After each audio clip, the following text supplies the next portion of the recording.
আমরা সব সময় মনে করেছি কি মসজিদ মানে শুধু সালাতের দাওয়াত হবে, সিয়ামের দাওয়াত হবে, ইফতারি হবে। এই টেন্ডেন্সি থেকে বের হয়ে আসতে হবে।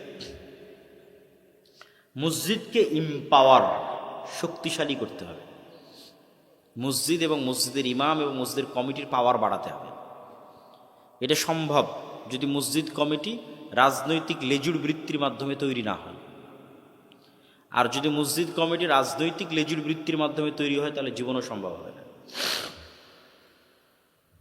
তাহলে মসজিদের পাওয়ার কিভাবে বাড়বে? মসজিদ অন্তত তার এরিয়ায়, তার গ্রামে, তার এলাকায় অসংখ্য অন্যায় কাজে বাধা দিতে পারে। তার সক্ষমতা অনুযায়ী অসংখ্য অন্যায় কাজে বাধা দিতে পারে। ইমাম সাহেব এলাকার যুবকদের নিয়ে যদি একটা টিম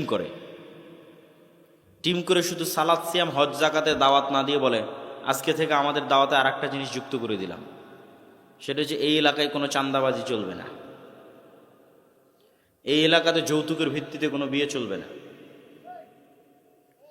এই এলাকায় পিতার সম্পত্তিতে যতক্ষণ মেয়েকে পূর্ণ হক বুঝিয়ে না দেওয়া হয়েছে জানাজা হবে না। এটা একটা সোশ্যাল মুভমেন্ট, ন্যায় প্রতিষ্ঠা করার জন্য একটা আন্দোলন। এটা মানুষকে নেতা বানিয়ে দেবে, লিডার হয়ে যাবে, মসজিদ লিডার হয়ে যাবে। একটা মেম্বারের চেয়ে শক্তিশালী হবে, একটা চেয়ারম্যানের চেয়ে শক্তিশালী হবে।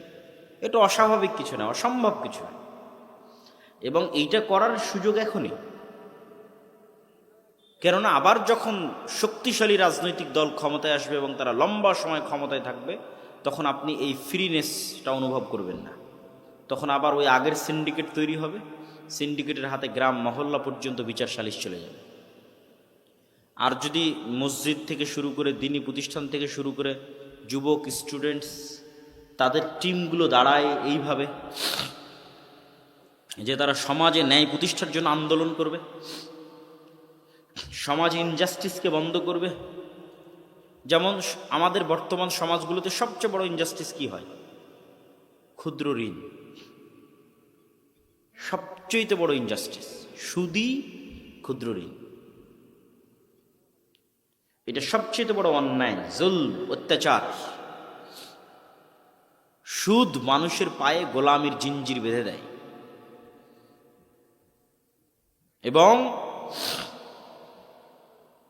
শুধু মুসলমান নয়, হিন্দু, বৌদ্ধ, ইহুদি, খ্রিস্টান সকলের পায়ে গোলামির জিঞ্জির বেঁধে দেয় হচ্ছে সুদ।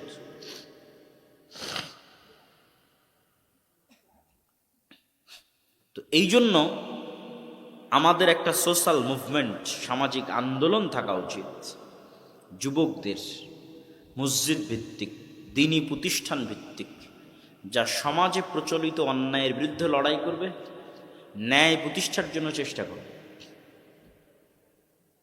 এবং এইরকম কোনো এক মানুষের মাধ্যমেই যে এরকম ন্যায় প্রতিষ্ঠায় সচল হবে, ন্যায় প্রতিষ্ঠায় সচেতন হবে, নিজে ন্যায়পরায়ণ হবে, এরকম কোনো মানুষের হাতে আল্লাহ সুবহানাহু ওয়া তাআলা রাষ্ট্র ক্ষমতা দিয়ে দিবেন।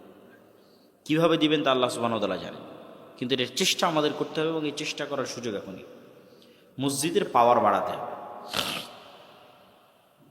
এবং সমাজে প্রচলিত অন্যায়ের বিরুদ্ধে লড়তে হবে। অন্যায় মানে আমরা যে গুনাহ এবং পাপ বুঝাই সেটা বলতেছি না, মানুষের সাথে যে অন্যায় হচ্ছে, সেটা মানুষের সাথে অন্যায় হচ্ছে, ওইটার বিরুদ্ধে লড়তে হবে। এবং এটা সহজ, কঠিন কোনো কাজ নয়। এটা উদ্যোগ নিতে হবে, চেষ্টা করতে হবে। আল্লাহ সুবহানাহু ওয়া তাআলা আমাদের তৌফিক দান করুক, বলেন আল্লাহুম্মা আমিন। সম্মানিত উপস্থিতি, আমাদেরকে আরো একটি বিষয় এটির সাথে যেটি আমি যুক্ত করতে চাই, সেটি হচ্ছে শক্তিশালী প্রতিষ্ঠান। শক্তিশালী প্রতিষ্ঠান নাই মুসলমানদের, সমগ্র পৃথিবীব্যাপী নাই, আবার দেশভিত্তিকও নাই।